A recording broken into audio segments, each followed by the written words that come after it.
हजारों ख्वाहिशें ऐसी, हजारों ख्वाहिशें ऐसी कि हर ख्वाहिश पे दम निकले। हजारों ख्वाहिशें ऐसी कि हर ख्वाहिश पे दम निकले। बहुत निकले मेरे अरमा, लेकिन फिर भी कम निकले।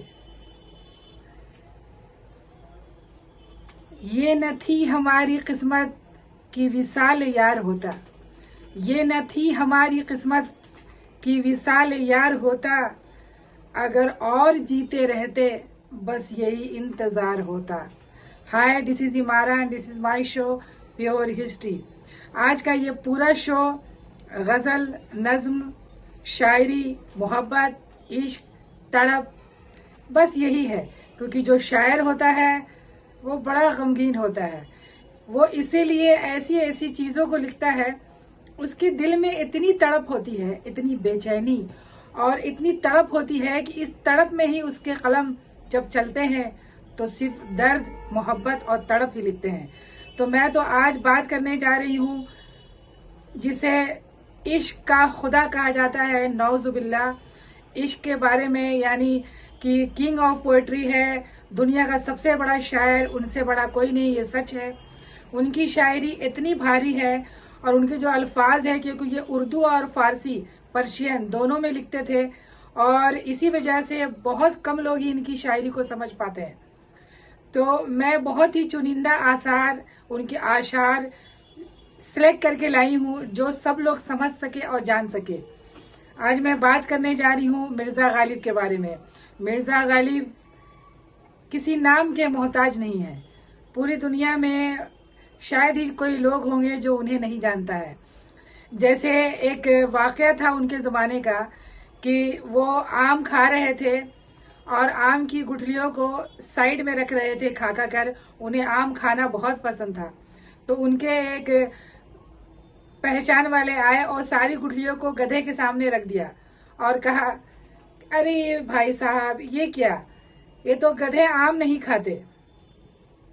यानी उसने तंज किया कि गधे भी आम नहीं खाते, आप इतना आम क्यों खा रहे हो।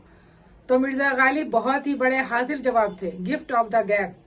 तो उन्होंने एक ही अल्फाज में कहा कि जी साहब, सिर्फ गधे ही आम नहीं खाते हैं। तो इस ढंग से वो लोगों को जवाब दिया करते थे और बहुत ही खूबसूरती से, इज्जत के साथ उनके जवाब को, यानी उनको लाजवाब कर दिया करते थे। तो मैं बात करने जा रही हूँ मिर्ज़ा गालिब की। तो मिर्ज़ा गालिब एक ऐसी शख्स है जिनका मिर्ज़ा गालिब तो तखल्लुस था, यानी पेन नेम है। इनका असली नाम था असादुल्ला बेग खान। ये लोग सब तुर्क थे और इनका जो जन्म है वो हुआ था 27 दिसंबर को 1797 में, काला महल, आगरा, उत्तर प्रदेश में हुआ था। और इनकी मृत्यु हुई थी 15 फरवरी 1869 में, 71 साल की उम्र में। और गली कासिम जान, चांदनी चौक में, चांदनी चौक में ये रहा करते थे। चांदनी चौक जिसे जहां आरा ने बसाया था, उसी में इनका एक महल था जिसे हवेली कही जाती थी। सब के सब गिरवी था। आज भी जो है दिल्ली में चांदनी चौक में इनकी जगह को म्यूजियम एंड मेमोरियल करके बना दिया गया है, जहां पर इनकी चीजें और इनके आशार, यानी इन्होंने जितनी शायरी दुनिया में अपनी जिंदगी में की है, ये सब वहां पे रखा हुआ है। इनका जो रेस्टिंग प्लेस है वो निजामुद्दीन औलिया के पास ही है। जैसे निजामुद्दीन औलिया साहब के पास ही जहां आ रहा है बगल में, और पास ही मिर्ज़ा गालिब है। और इनके जो लैंग्वेज है ये उर्दू और पारसी, पर्शियन दोनों में लिखा करते थे। बहुत काबिल, बहुत हाजिर जवाब, दुनिया भर का इनको नॉलेज था। इनकी शायरी को समझना बहुत मुश्किल था, इसीलिए ज्यादातर लोग बहुत घबराते थे इनसे बात करने में। और इनका जो नोटेबल वर्क है वो वहीं इनका रखा हुआ है, दीवान गालिब नाम है उस किताब का, दीवान गालिब, जिसके अंदर इनके सारे आशार हैं। और नोटेबल इनको जो अवार्ड दिया गया है उसका नाम है दाबिर उल मुल्क नज्म उद दौला। इनकी वाइफ का नाम था उमराव बेगम, उमराव जान नहीं। इनकी शादी 1810 में हुई थी। इनकी वाइफ बहुत ही ज्यादा शरीफ, नेक, खुदा परस्त, नमाज कुरान पढ़ने वाली, यानी हर वक्त अल्लाह के बारगाह में झुके रहना, नमाज कुरान पढ़ना, यानी बहुत ही, आप ऑर्थोडॉक्स ये सब नहीं कह सकते, हाँ वो एक सच्ची और नेक औरत थी। और इनके पिता का नाम था अब्दुल्ला बेग और इनकी माता का नाम था इज़्ज़तुल निसा बेगम। तो मिर्ज़ा गालिब जो है, मिर्ज़ा गालिब के बारे में आपको ज़्यादा कुछ जानना है तो इस पर दो पिक्चरें बनी हैं, सीरियल बना है। सबसे पहली पिक्चर बनी थी जिसमें भारत भूषण और सुरैया इन दोनों ने लाजवाब काम किया था। बहुत ही बेहतरीन पिक्चर है जिसका नाम है मिर्ज़ा गालिब।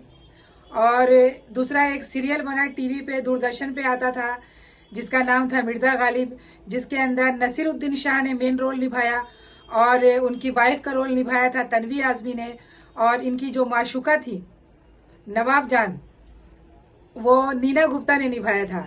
तो बहुत ही खूबसूरत बेहतरीन टीवी सीरियल बना हुआ है मिर्ज़ा गालिब के बारे में। तो आज मैं मिर्ज़ा गालिब, क्योंकि मुझे भी शायरी लिखने का पढ़ने का शौक है, तो मैंने सोचा क्यों नहीं आज किंग ऑफ पोइट्री इनके बारे में बात की जाए कि इनकी ज़िंदगी क्या थी, कैसे गुजर रही थी। ये इतने बड़े शायर थे, पूरे दुनिया यानी पूरी दिल्ली और हर जगह ये फेमस थे। लोग इनके आशार पढ़ा करते थे, ले जाते थे, लेकिन इनके पास पैसा कुछ भी नहीं था क्योंकि ये अपने आशार को बेचते नहीं थे। साथ में इन्हें शराब की लत लग गई थी। हाँ, ये मुस्लिम तो थे पर अपने आप को आधा मुसलमान कहते थे। इन्हें शराब की और जुए की लत लगी थी। ये इंग्लिश शराब पिया करते थे, जुआ खेला करते थे और कोठे पे भी जाया करते थे। यानी कोठे पे भी कौन, उस जमाने में डोम और डोमिन होना, यानी जो लोअर क्लास होते हैं उनके परछाई से भी लोग भागते थे। तो कोठे पे इनकी माशूका का नाम था नवाब जान और वो कोठे पे जाया करते थे और वो जात की जो है डोमनी थी, लेकिन इनकी बहुत बड़ी फैन थी और इनकी शायरी पे ही, इनके शेर को ही गजल के रूप में लोगों को कोठे पे सुनाया करती थी और बहुत मोहब्बत करती थी। ये भी मोहब्बत करते थे।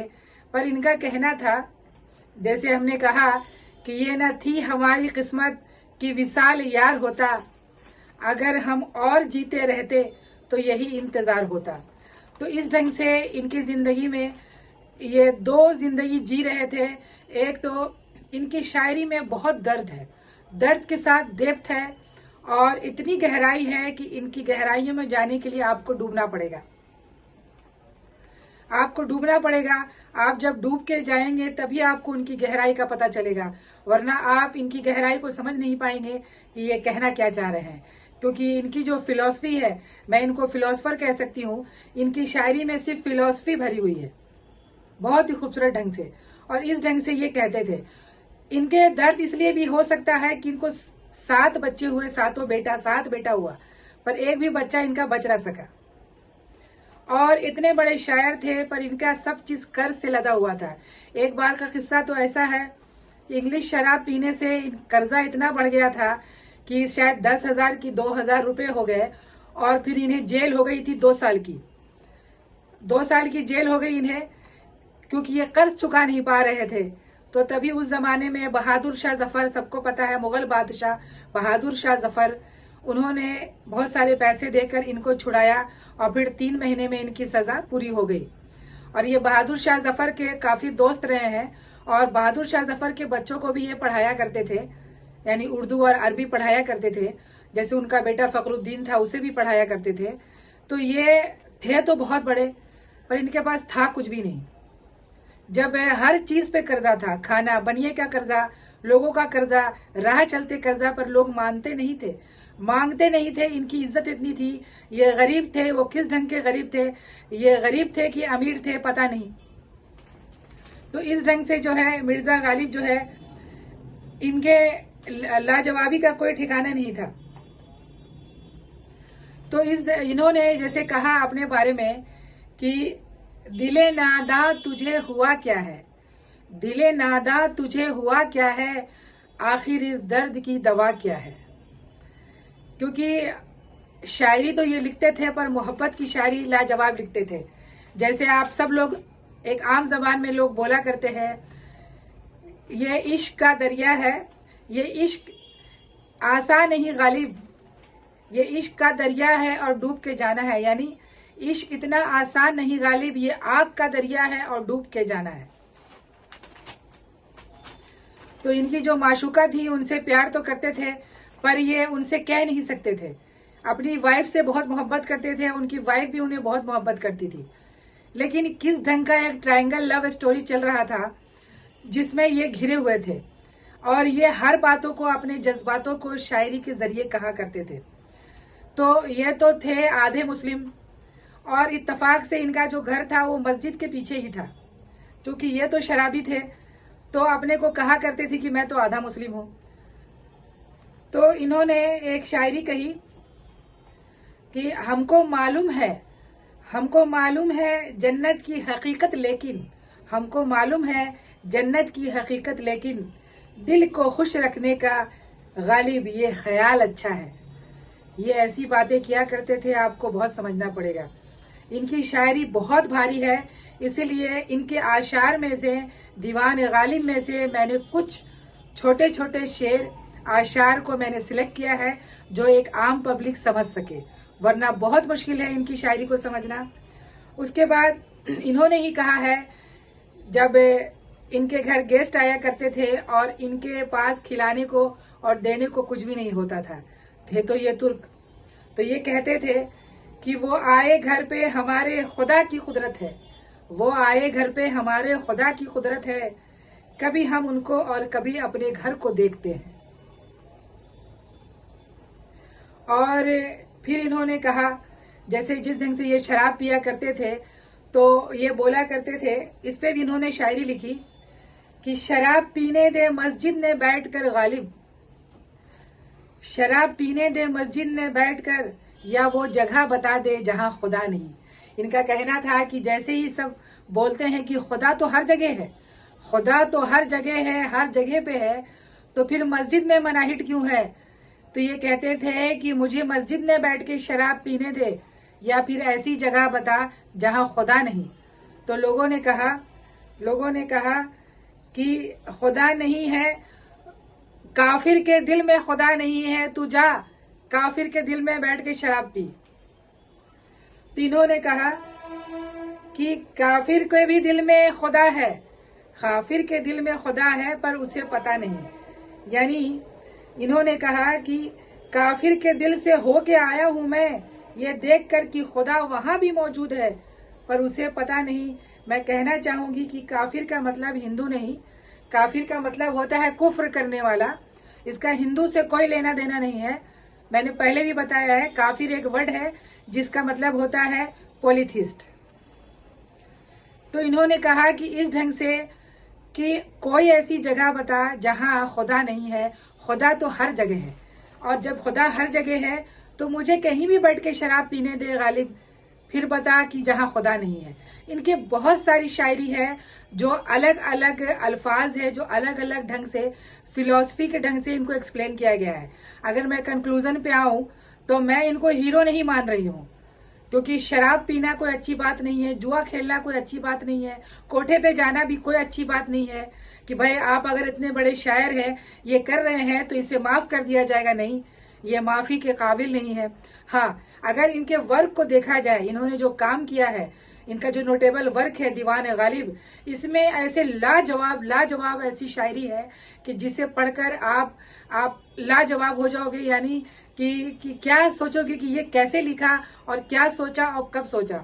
जब ये महफिलों में जाया करते थे और अपनी शेर पढ़ा करते थे तो लोग जो है घबरा जाते थे, लोग वाह भी नहीं कर पाते थे क्योंकि उनको समझ में नहीं आता था, और लोग मजाक में कहा करते थे कि अरे बहुत भारी है साहब, आप अपने शेर जब कहते हो तो साथ में कुली को भी लाया करो जो आपके शेर को उठा सके।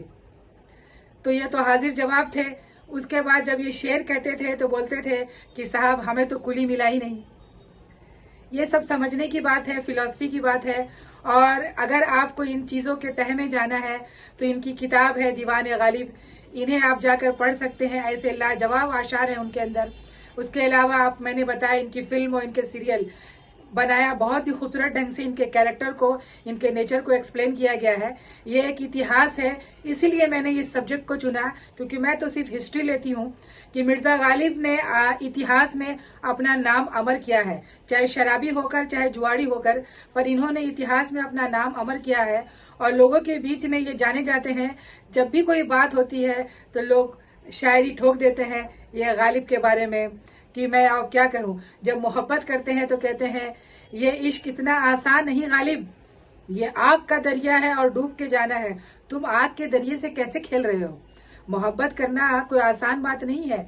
आजकल का मोहब्बत नहीं, मोहब्बत जो गालिब किया करते थे, मोहब्बत जो लैला मजनू किया करते थे, शीरी फरहाद करते थे। मोहब्बत एक रूहानी सुकून है, मोहब्बत एक जज्बात है, एक ऐसी फीलिंग्स है जो दिल से हार्ट टू हार्ट का कांटेक्ट है। मोहब्बत कोई ऐसी मामूली चीज नहीं है, हर के बस की बात नहीं है।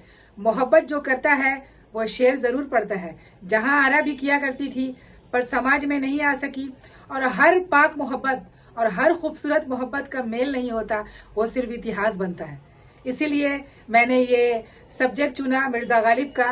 मिर्जा गालिब अपने आप में ही एक बहुत बड़ा नाम है, एक बहुत बड़ा ब्रांड है। तो मिर्जा गालिब के बारे में मैं यही कहना चाहूंगी कि आप जो हैं बिल्कुल लाजवाब हैं। धन्यवाद।